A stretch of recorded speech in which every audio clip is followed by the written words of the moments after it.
روز مولانا فضل الرحمان کی جانب سے جنرل فیض حمید اور جنرل قمر جاوید باجوہ پر کی جانے والی الزام تراشی کی گونج بدستور باقی ہے، اور آج قومی اخبارات نے اس خبر کو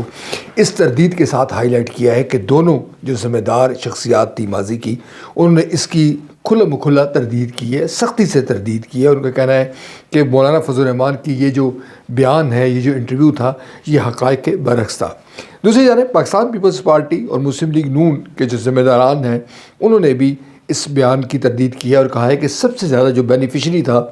تحریک عدم اعتماد جو عمران خان کے خلاف ہوئی تھی، اس میں مولانا فضل الرحمان ہی تھے، اور آج مولانا فضل الرحمان اس بات سے انکاری ہیں کہ وہ نہیں چاہتے تھے کہ عمران خان کی حکومت کو اس طرح سے گرایا جائے۔ وطن عزیز میں اس وقت جو دو نیریٹو ہیں وہ پوری قوت کے ساتھ سامنے آ رہے ہیں، جیسے اس پلیٹ فارم پہ ہم بارہا ذکر کر چکے ہیں کہ ایک طرف مسلم لیگ نون ہے، پاکستان پیپلز پارٹی ہے، عوامی نیشنل پارٹی ہے، اور اس بیان سے قبل جمعیت علماء اسلام فضل الرحمان یعنی کہ مولانا فضل الرحمان کی جو جماعت تھے وہ تھی۔ پر اب یہ لگتا ہے کہ مولانا فضل الرحمان نے ایک سیاسی حکمت عملی کے تحت یہ جو کراس لائن کی ہے، اور وہ پاکستان تحریک انصاف کی جو نیریٹو ہے، جو بیانیہ ہے، اس کی جانب آ گئے ہیں۔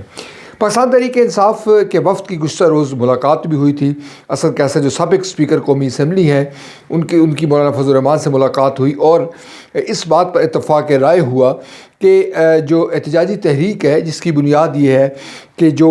دھاندلی ہوئی گئی ہے، جو منظم دھاندلی ہوئی ہے 2024 کے الیکشن میں، اس کے خلاف سفارہ ہوا جائے گا۔ اب یہ اتحاد آگے چل کر اس کی کوئی اور شکل آ سکتی ہے یا نہیں آ سکتی، یہ کہنا قبل از وقت ہے، مگر مولانا فضل الرحمان نے جو لائن لی ہے وہ یقینی طور پر اب ان کو جو ماضی کی جو ان کا جو نیریٹو تھا، اس کی جانب شاید وہ نہ جا سکے۔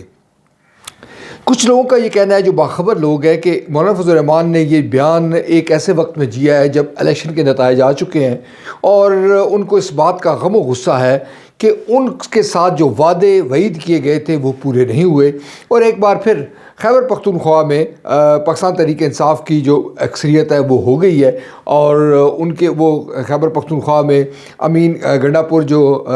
ڈی آئی خان سے پاکستان تحریک انصاف کہتے ہیں، اور جو اس وقت جن کو عمران خان نے وزیر اعلیٰ نامزد کیا ہے، ان سے وہ شکست کھا گئے ہیں، اور اسی طرح جو جمعیت علماء اسلام فضل الرحمان گروپ کے دیگر جو لوگ ہیں وہ بھی شکست سے دوچار ہوئے ہیں۔ جماعت اسلامی کا بھی حال کچھ سے اس سے ملتا جلتا ہے، مگر جماعت اسلامی کی جانب سے ابھی کوئی اس قسم کی الزام تراشی نہیں کی گئی۔ موجودہ جو سیاسی منظرنامہ ہے، یہ بڑی تیزی کے ساتھ ٹکراؤ کی جانب جا رہا ہے، اور ہم یہ دیکھتے ہیں کہ قومی اداروں کو اس میں آئینی اس سیاسی جنگ، قانونی جنگ میں گھسیٹا جا رہا ہے، اور لگتا نہیں ہے کہ آئندہ مستقبل قریب میں یہ معاملات ٹھنڈے پڑیں گے۔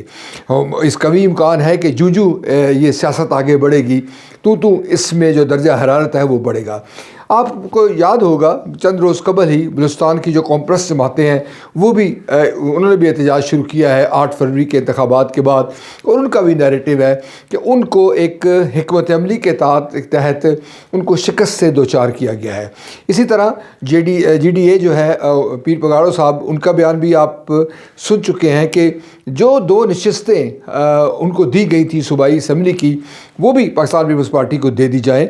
کیونکہ ہمیں اس کی ضرورت نہیں ہے۔ اسی طرح جماعت اسلامی کے جو امیر ہیں کراچی کے، انہوں نے بھی اپنی جو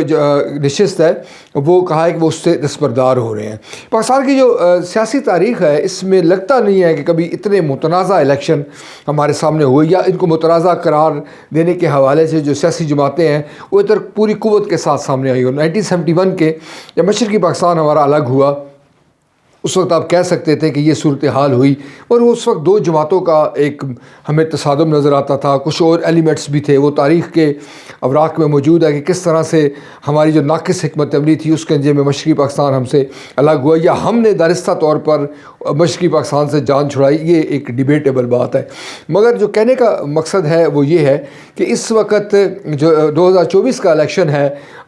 وہ اب اس کو کالعدم قرار دیا جائے، دوبارہ الیکشن ہو، ایسا تو ممکن ممکن نہیں ہے۔ تو ہم یوں کہہ سکتے ہیں کہ یہ جو بینڈ باجا ہے سیاسی جماعتوں کی جانب سے، یہ جو احتجاج ہے، یہ جو الزام تراشی ہے، یہ آپ کو یوں ہی نظر آتی رہے گی جب تک الیکشن کمیشن کوئی دیر پا ان مسائل کا حل نہیں کرتا، یا جو الیکشن ٹریبیونل بننے ہیں وہ تیزی کے ساتھ ان شکایات کا ازالہ نہیں کرتے۔ تب تک یہ معاملات، یہ الزام تراشی، یہ دھاندلی کی جو گونج ہے وہ قومی سیاست میں آپ کو سنائی دیتی رہے گی۔